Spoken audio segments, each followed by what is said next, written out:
bisu, dan sekarang dia bicara. Ya, jadi anaknya bisa bicara padahal dia bisu, dia bisa ngomong begitu. Itu suatu mujizat. Jangan pernah berhenti percaya kepada Tuhan Yesus. Mujizatnya masih nyata. Amin. Gitu. Ya, itu saja. Amin. Yes. Jadi kembali lagi kepada Oke. firman. Sekarang Sebelum saya kita kita doa atau kita nyanyi persiapan dulu? Iya, udah Pak Langsung. James. Apa sih? ya. Saya juga mau bicara ini satu. Ini ada cerita kisah nyata yang dibuat jadi lagu.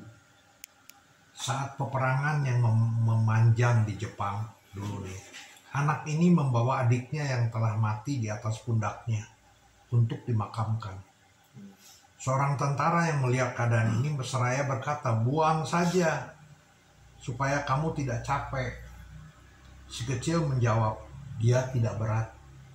Dia adikku." Ini saya terusin. Tentara mulai paham, lalu pecah tangisan.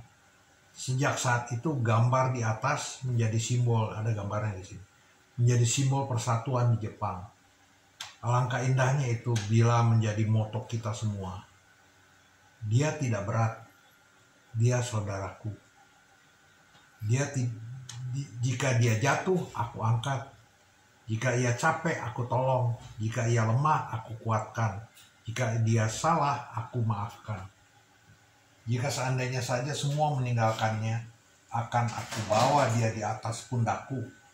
Sungguh dia tidak berat, ia saudaraku. Ini kalau bahasa Inggris, akhirnya menjadi lagu ini. Tahu nggak lagu ini?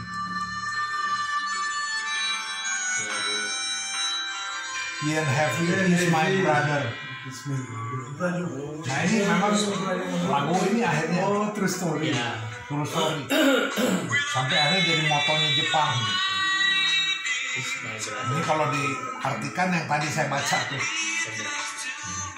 Nah, udah, kita nggak mau dengerin lagu ini, tapi saya mau firman. Oke, kita berdoa sebentar. Bapa di surga, terima kasih Tuhan, Engkau telah mengumpulkan kami di sini untuk memberikan mendengarkan firman-Mu. Bukalah pintu hati kami masing-masing agar dapat menerima apa yang Kau firmankan. Terima kasih Tuhan, berfirmanlah, kami siap untuk mendengar. Di dalam nama Yesus kami berdoa. Amin. Ya. Firman judulnya titik balik. Kita coba buka di Lukas 24. Lukas 24 ayat 13 sampai 16.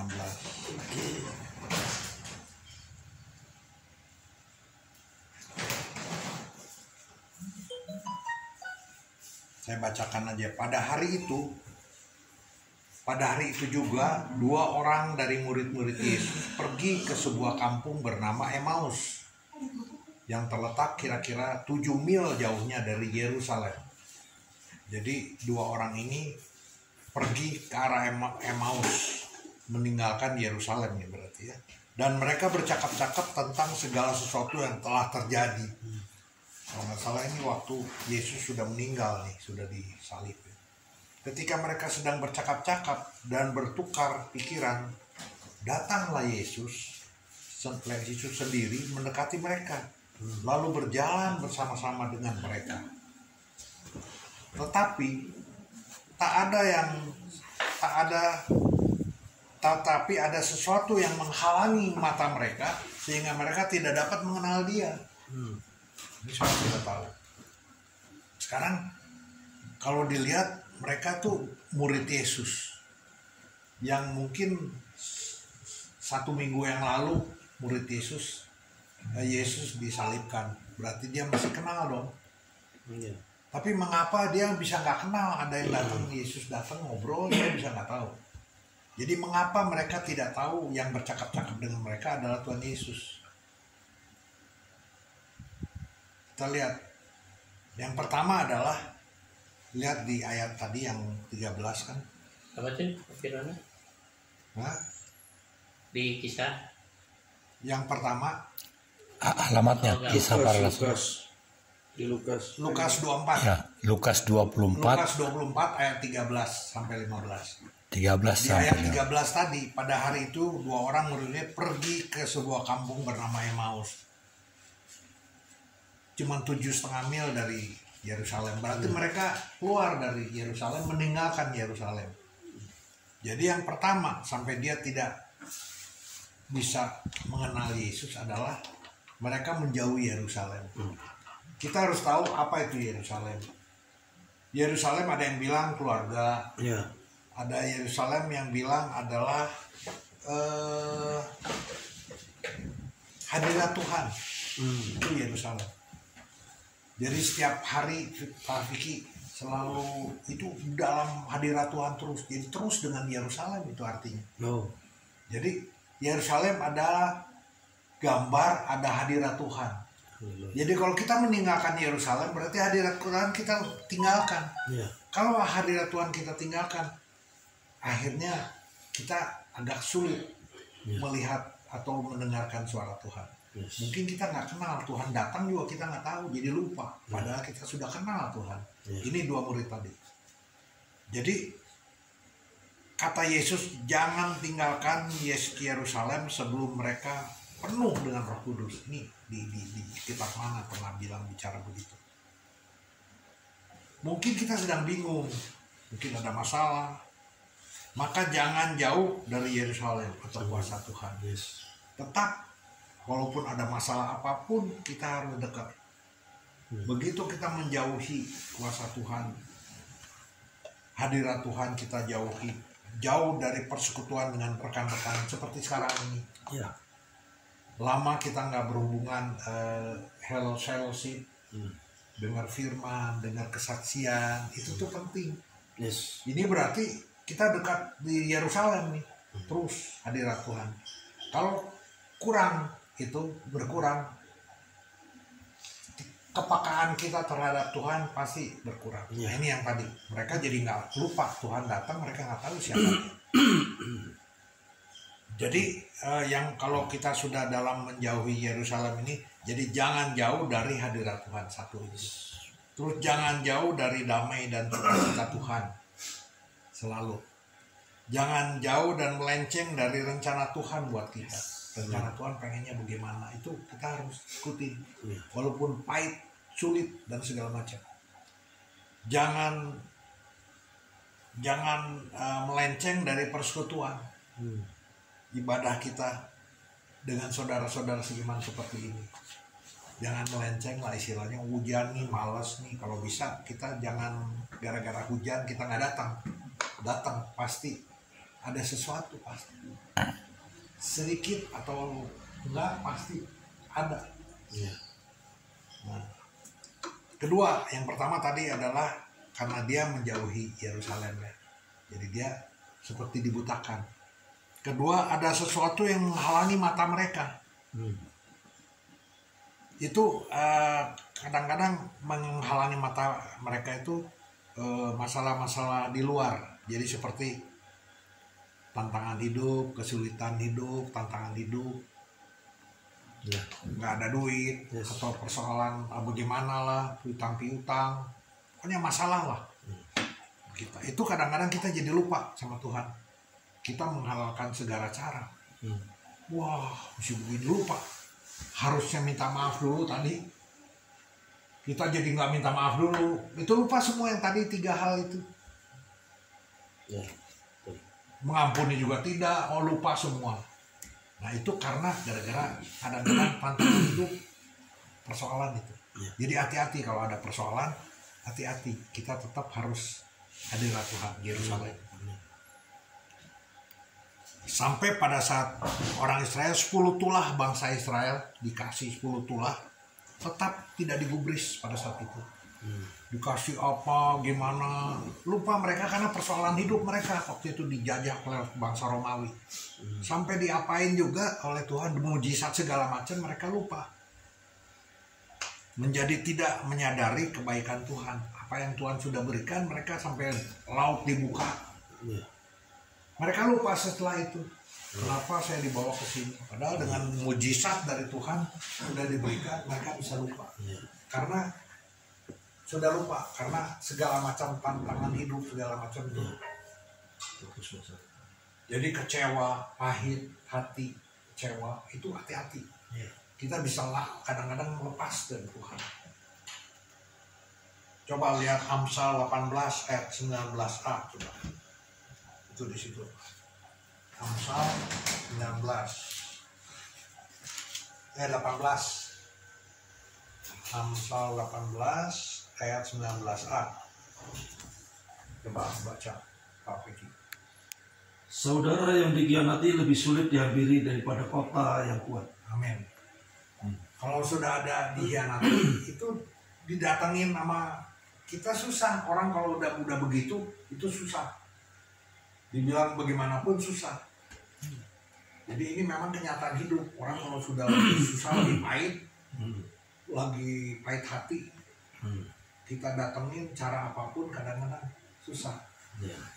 Nah,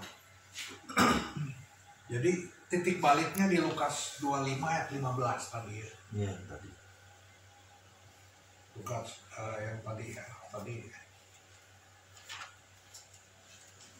Lukas 24 ayat 15 tadi ya. Iya. Lukas 24 ayat 13 sampai 17. 13 sampai 17. Pada hari itu. Lukas 24 kita cari ayat 30 sampai 33. 30 coba. Ini titik baliknya. Lukas 24 ayat 30. Waktu ia duduk makan dengan mereka, ia mengambil roti, mengucap berkat, lalu memecah-mecahkannya dan memberikannya kepada mereka. Ketika itu terbukalah mata mereka, dan mereka pun mengenal dia, tetapi ia lenyap di tengah-tengah mereka. Kata mereka seorang kepada yang lain, bukan seperti kita berkobar-kobar ketika ia berbicara dengan kita di tengah jalan, dan ketika ia menerangkan kitab suci kepada kita. Lalu bangunlah mereka dan terus kembali ke Yerusalem. Di situ mereka mendapati ke-11 murid itu. Mereka sedang berkumpul bersama-sama dengan teman-teman mereka. Jadi ini titik baliknya. Waktu kita jauh, Tuhan akan mengobarkan hati kita. Dia akan mencari kita, mengobarkan hati kita untuk balik lagi. Itu titik baliknya kita. Jadi mungkin kita dapat kabar, aduh ini lihat baca ini, aduh ini diundang di Braga Chapter, jadi ingat, aduh pengen dengar firman. Nah itu mengobarkan. Nah sekarang pertanyaannya apa yang harus kita lakukan? Kalau sudah ada begini, kita pernah kejadian, kita keluar melewati meninggalkan Yerusalem, kita balik lagi. Terus sekarang caranya bagaimana? Ini kuncinya di Mazmur 92 ayat 13.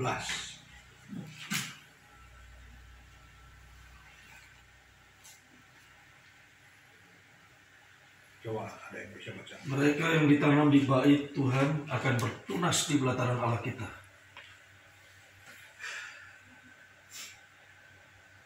Bukan 92 ayat 13.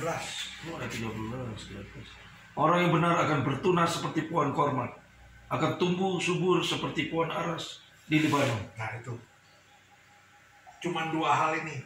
Orang benar seperti pohon korma. Coba kita lihat pohon korma. Pohon korma itu tuh, pohon ini makin besar makin lurus terus. Jadi Tuhan mau kita mengalami titik balik itu yang semakin lurus hidup kita, lurus. Jangan ada belok-belok mau kemana-mana dulu, lurus seperti korma ini. Jadi berkomitmen dengan semakin hari semakin hidup, semakin lurus. Gitu. Kita lurus di hadapan Tuhan dan manusia. Kita harus lurus. Kalau kita lurus, pasti kita kembali selalu ke Yerusalem. Selalu ada hadirat Tuhan. Itu pasti. Kedua, seperti pohon aras tadi. Pohon aras tuh makin lama makin berkualitas. Jadi kedua adalah berkomitmen dengan semakin hari semakin hidup semakin berkualitas di hadapan Tuhan dan manusia itu. Jadi dua hal. Pertama, kita lurus berarti benar-benar lurus ya. Jangan ada melenceng kemana-mana. Dan satu, kita berkualitas. Ketika kita jauh dari Tuhan, ingat Tuhan sedang mencari kita. Selalu. Jadi berarti Tuhan tidak pernah meninggalkan kita, dia selalu mencari kita. Hanya itu kira-kira firman-Nya singkat, cuma menjelaskan titik balik. Terima kasih. Amin. Amin.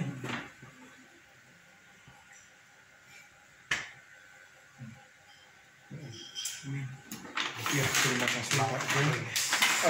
Kita akan tutup ujian. Oke. Oh, doa nanti Pak. Doa ini aja, doain Pak Ibu didoain dari sakit ya. Ya, Batuk sama flu.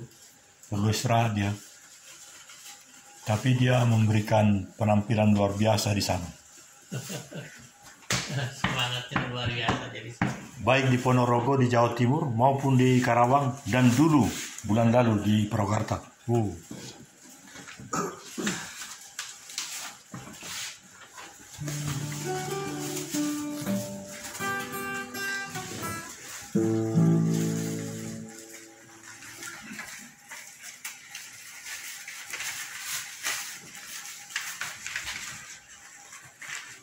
Kasih amplop.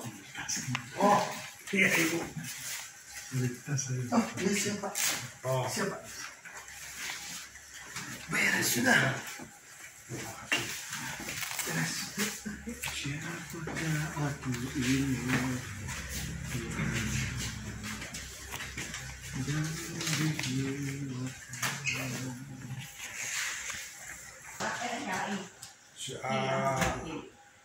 Pak Wijayan doa syafaat.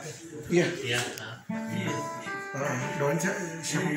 Pak Gultom sedang sakit. Ya, Pak Herbert juga. sakit. Herbert Warwana. Iya. Yang lain kalau Pak Tony ada masalah keluarga, saya nggak tahu apa. Ada persoalan yang nggak bisa kesini. Yang lain minta kesehatan ini semua ya.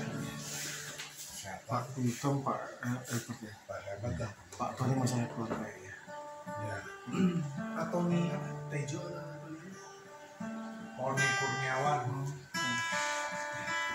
Ada dua, satu Tony Kurniawan, satunya Tony Tejo. Oh, ada tenor. Kalau Pak Vicky kenal sama Tony Tejo, Yang di Kopo. Oh, yang kemarin ya. Yang sakit siapa Tony? Bukan Tony, bukan. Bukan Tony. Sudah sama. Tidak sama ya. Bukan. Yang sakit Pak Tony, bukan Pak Tony. Herbert dan Gultom. Sama Pak Gultom. Herbert Tony, Naga. Pak Tony mah lagi ada masalah katanya keluarga. Ya Jadi Tony dia mereka singgah sana. bukan sakit. Punya banyak kontrakan kali dia. Nggak tahu. Apa. 70-80 emang sisanya. Ya, 9. Mari kita bersama berdoa. Bapa, kami mengucapkan terima kasih atas segala berkat-Mu ya Tuhan. Firman-Mu kepada kami untuk tetap dapat memuji dan menyembah Bapa, bahwa Engkau adalah Allah yang Maha Baik, Allah yang Maha Kudus. Kami mengucapkan terima kasih memiliki Allah yang Maha Baik. Pada malam ini kami berdoa untuk Pak Gultom yang sedang dalam keadaan sakit. Tuhan tolong jamah Pak Gultom. Kiranya Tuhan memulihkan kesehatannya Pak Gultom, makin hari makin pulih kesehatannya Bapak. Kami serahkan Pak Gultom kepada Bapak. berkati Bapak, dokter-dokter yang memberikan obat-obatan. Kiranya melalui obatan ini Pak Kultan dapat beraktivitas kembali, dapat pulih kembali. Kami serahkan semuanya kepada Bapak. Hanya dalam nama Tuhan Yesus, kami juga berdoa untuk Pak Helbert. Tuhan jamah pula kesehatannya. Tuhan tolong menyembuhkan Pak Helbert sehingga ia dapat beraktivitas kembali. Kami serahkan Pak Kultan maupun Pak Helbert ke dalam tangan Bapak, karena kami yakin dan percaya kuat kuasa darah Kudus Bapak memberkati Pak Kultan maupun Pak Helbert. Nama Tuhan boleh dipuji dan dipermuliakan di tengah-tengah keluarga Pak Kultan maupun Pak Helbert Bapak. Bapak, kami juga berdoa untuk Pak Tony, pergumulannya dalam kehidupan rumah tangganya, Tuhan jamah Pak Tony, istri serta anak semuanya damai sejahtera menyertai Bapak. Kami serahkan Pak Tony, kehidupan rumah tangga Pak Tony ke dalam tangan Bapak. Kami yakin dan percaya Engkau adalah nakoda dalam kehidupan rumah tangga mereka. Ajari mereka bersandar kepada Engkau ya Tuhan. Kami serahkan Pak Tony, istri serta anak-anak semuanya ke dalam Bapak. Bapak, kami juga berdoa untuk persekutuan di Full Gospel ini. Tuhan berkati jiwa-jiwa yang ada dalam persekutuan ini. Tuhan memberkati satu persatu, jamuh mereka dengan kuat kuasa dan kudus Bapak. Kami serahkan persekutuan ini ke dalam tangan Bapak. Kami yakin dan percaya nama Tuhan boleh dipuji dan dipermuliakan tengah-tengah umat-Mu Bapak. Kami juga berdoa untuk terkhusus buat Pak Paulus beserta istrinya Bu Cynthia. Tuhan jamah, Tuhan berkati kesehatannya, anak-anaknya.